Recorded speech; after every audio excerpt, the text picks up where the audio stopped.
Mi nombre es María Guadalupe Samaniego Chavira y tengo trabajando en esta comunidad indígena 18 años. Esta semana estamos haciendo preparativos para la llegada del subcomandante Marcos.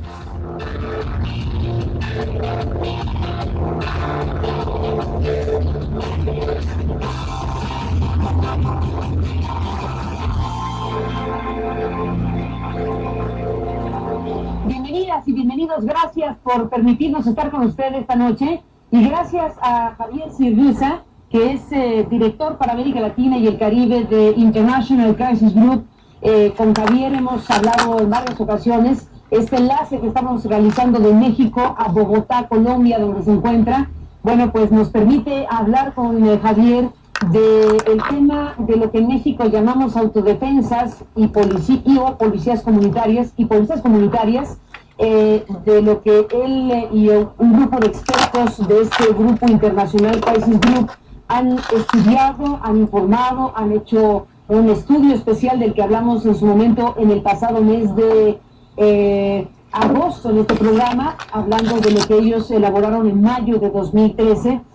Habla de lo que denominan las milicias civiles en México, que es precisamente cuando la población o cuando hay gente civil armada en situaciones de conflicto. El estudio del que hoy queremos hablar en una situación actualizada por lo que ha pasado de entonces a la fecha en México se titula Justicia en el cañón de un arma, las milicias civiles en México. Y te agradezco, Javier, que volvamos a hablar con los meses transcurridos y con el conjunto de recomendaciones que este grupo internacional hacía al Estado mexicano precisamente sobre este fenómeno de las autodefensas.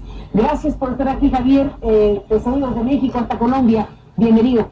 Encantado de estar nuevamente contigo, Carmen, y con tu gran audiencia.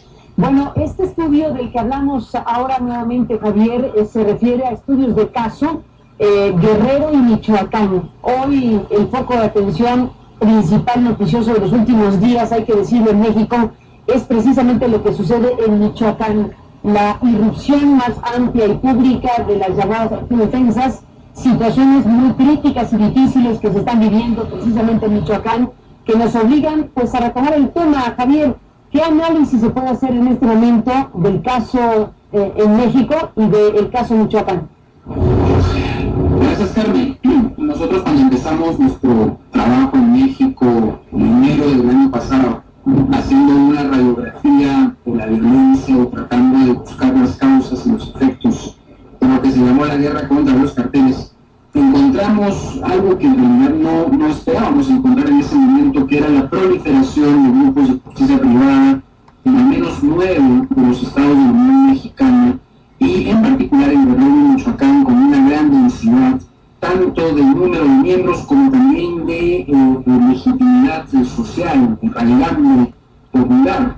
Allí en ese informe nosotros indicábamos, en el caso de Michoacán, hicimos un estudio en la comunidad de Pechilán en ese momento, que uno de los problemas principales que se enfrentaba en Michoacán era que no existían reglas que regularan o que reconocieran siquiera la existencia de estos grupos de autodefensa, a diferencia de lo que ocurría en Guerrero, en donde el gobierno estatal había emitido una ley que le otorgaba ciertas facultades a lo que se denomina policía comunitaria.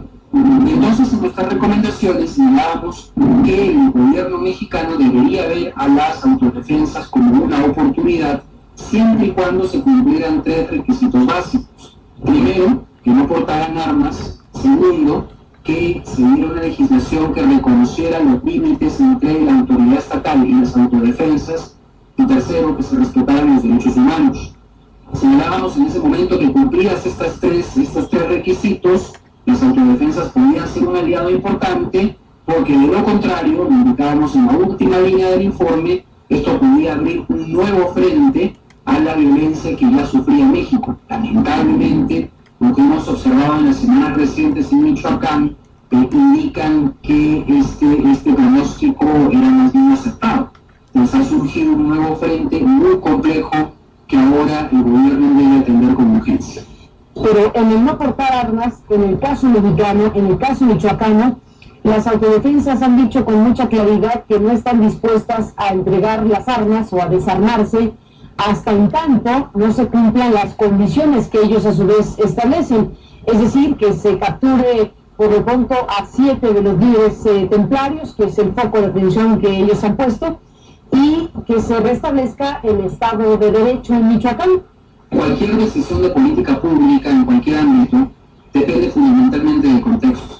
Y en materia de seguridad, el contexto es el 90% del éxito de la política.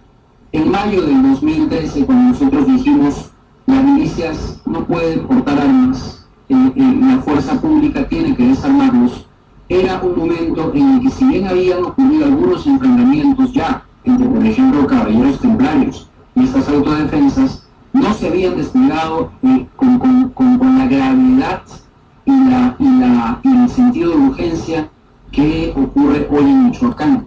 Entonces, lo que tenemos hoy es un contexto muy distinto al mayo de 2013. Eso ya estalló.